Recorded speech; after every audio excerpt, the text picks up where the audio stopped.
In this video, I'm going to be teaching you the way to pronounce some key words and phrases in Spanish for hellos and goodbyes. For hello, we have hola.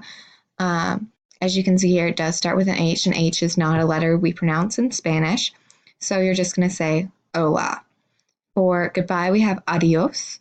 It's very important to recognize that your stress is going to be on the last syllable, and that the vowels do merge together a little bit. Adios. And see you later and see you soon, they both start with hasta. Once again, we don't pronounce the H for see you later. We're going to have hasta luego.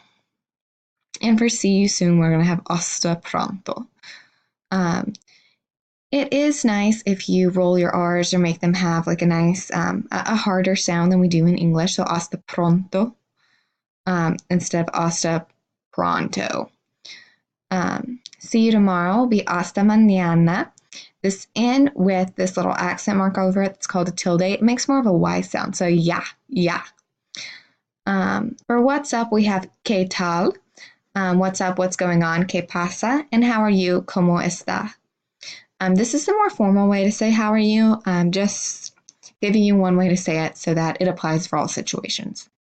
Good morning is buenos días. Good afternoon, buenas tardes. Good night, buenas noches. And you can see here, buenos días, it's los días. So we keep the masculine end in. And buenas, for both tardes and noches, is because they're feminine.